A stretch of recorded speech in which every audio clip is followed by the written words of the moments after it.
What's going on, guys? My name is Ted, and I got a more professional setup now. I'm on a table instead of in my bed.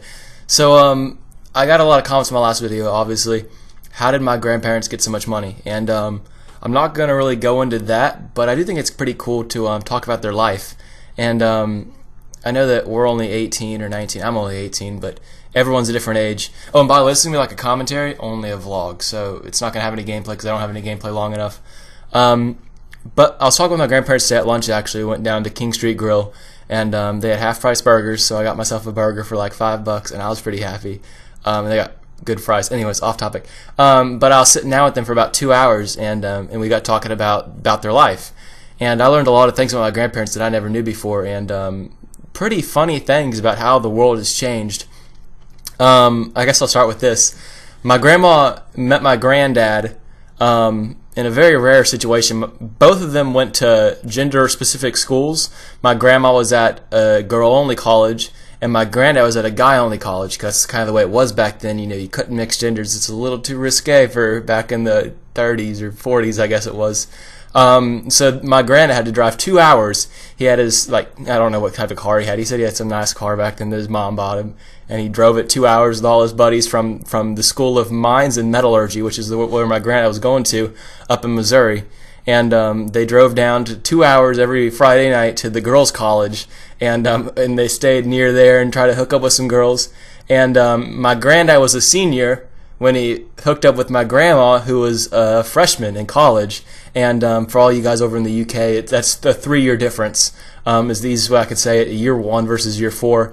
And my granddad's a total player. Apparently, he got a girl 3 years younger than him, and they started going out. And it got to the point where my grandma's parents, my grandma's adopted, and she was from a very poor family.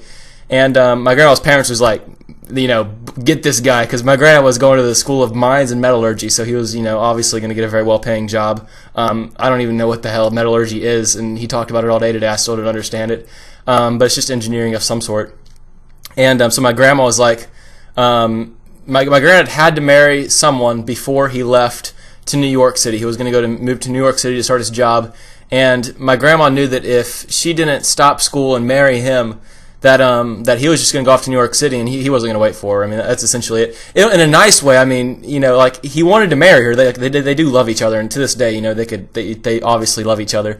But the way it was back then is if he moved off, you couldn't keep that connection. There was no Facebook, there was no texting, no cell phones. So she knew that she was going to lose him if she didn't just quit school and marry him right there on the spot, kind of hold on to him. So my grandma quit school after her first year of college, which I never knew. I thought, my grandma's a genius. She's really, really smart. I would have assumed her to finish school, but it turns out she never actually finished school. So that was that. And I'm a great example, Grandma. So I learned to just get married and fuck school after that, 1 year, and I'm peacing out. So I learned from that. And my granddad obviously went on to do metallurgy, whatever the hell that is, something with engineering. But obviously it was a very well-paying job, and he graduated with a master's degree. Back then, he was taking 22 credit hours per semester, which is insane. I think it's now it's like 15 or 16 is what I'm taking.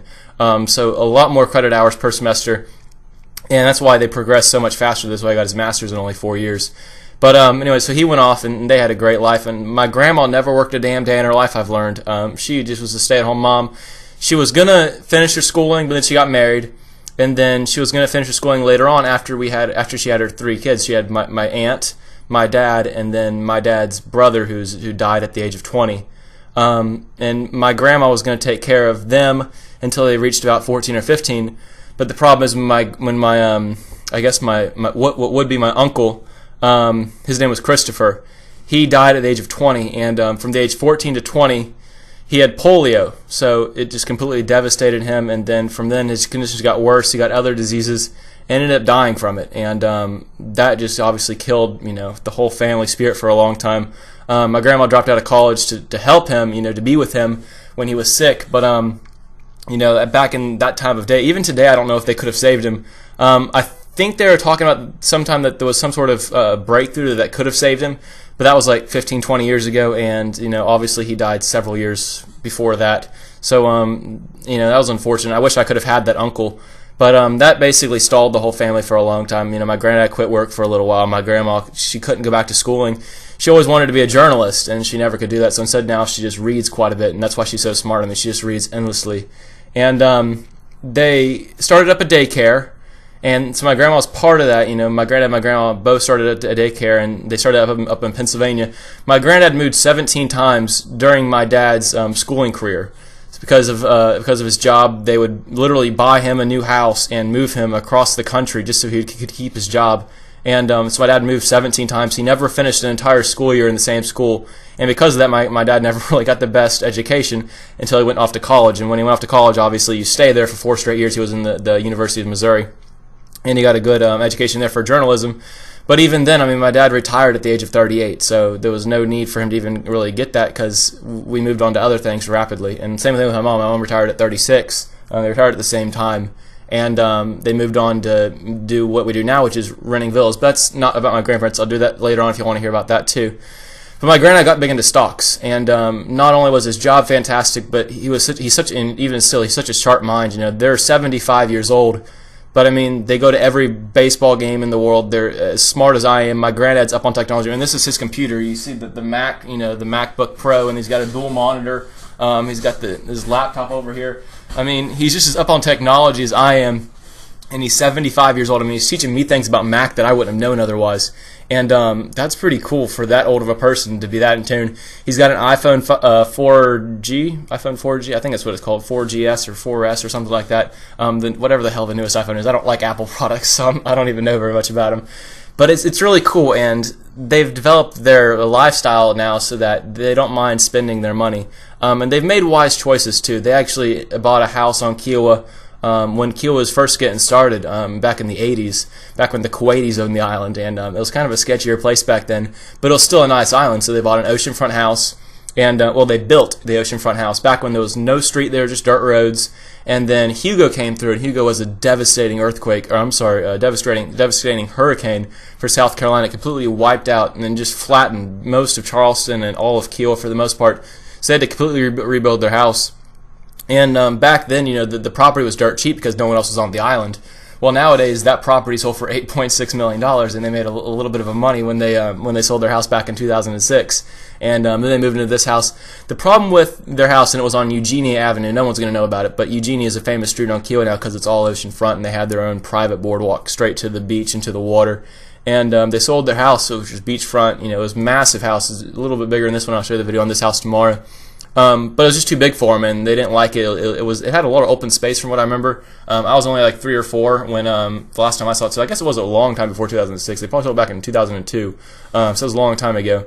But it was a very small house. The only thing I liked about it was they had like a 40-foot Christmas tree, which was awesome. It's totally ghetto. And it was fake because my grandma was allergic to Christmas trees, so it was just a really big fake Christmas tree. But I loved it, and I always had lots of gift under it for me, so that's always made me happy. But they moved into this house, and it's a little bit smaller, a little bit tamed down, and it's not oceanfront. It's instead it overlooks the golf course, which is fitting because my granddad loves to golf. And I want to have the lifestyle that they have. Like they're always on trips. They're always like next week they're taking a 3-week trip. They're going up to Pennsylvania to see my aunt. Then they're going down to Gatlinburg, and then they're staying in North Carolina for a hiking trip. And they're like 75 years old and they're going hiking. I'm like, I wish I was that easy going, you know, at that age. And my grandma's got knee problems. She actually had her knee replaced, so I don't think she's gonna be hiking. But still, that my granddad's going with my aunt and all that. My grandma will probably stay at home and read books, but that'll be fun for her. That's what she enjoys. But they've got the lifestyle they want, and I think that's what you should take out of it, is make smart decisions. Obviously, you know, if you don't want to go to school for mines and metallurgy, don't, because I don't even know what the hell it is.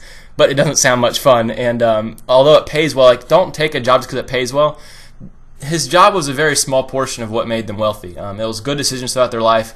Stocks were also a huge portion of it. I mean, you can imagine if you get good at the stock market, you can make quite a large sum of money. Not in this economy, it's all gone to shit. But back in the day, you could, and my granddad cashed in on that. And they've still got a source of income now through the daycare, which they created back in the 60s. And my aunt now, which is my granddad's daughter, is still taking care of it. So we're getting money from that as well. They also have got a large stake in our company, which is Kiowa Island Getaways. It's our where we have these beach houses and we just rent them out to other people. A lot of times we can't have enough equity to buy the house right up whenever we go and buy a new house. And they'll put down, 15, 20%, and then they'll get income from that house whenever we go sell them, which we probably won't sell them for several years. But when we do, they're going to have money for them. So that's how they make their money. They got a continuous income coming in. They made smart decisions throughout their entire life. And even though my grandma never worked a day in her life, she married the right man. So they love each other, and they've got a great life. And I'm glad to be able to share part of it. And because they did so well, my parents did really well. And hopefully the trend's going to continue, and hopefully I'll do really well. As far as now goes, I'm working on the beach, making my 200 something a week on the beach. I'm not making $1 million a day. My parents aren't feeding me cash. They do all right for Christmas and birthday gifts, but other than that, I pay for my shit, so I'm not a spoiled little asshole. I just stay in nice houses and try to act rich, but it's not true. When I grow up, though, I hope to have my personality get me somewhere, my commentary skills get me somewhere. I hope to have a great life like my grandparents did, and I know that they're not an old cranky, mindless 75-year-old couple. They're with the world. They know what they're doing. They've got plenty of money to back them up. And I think that's awesome. And that's kind of what the goal in life should be, is to have a great family, great grandsons, great kids, great great-grandsons. They actually are just new great-grandparents. My cousin had a kid about, I'd say, 2 weeks ago. And so now they're great-grandparents, so they're happy for that. And their life's coming together, but it's also wrapping up to a close. And I think that's really sad.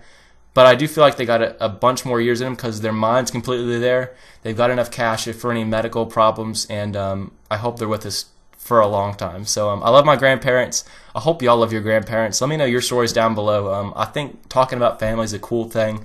Everyone's got different experiences. Everyone's got different lifestyles, and I think that's awesome. So let me know what y'all guys think down below. I'm interested to hear y'all's guys' feedback on all that stuff. If you know what the hell metallurgy is, let me know, because I sure as hell don't understand it. And I'll catch you guys later. Deuces.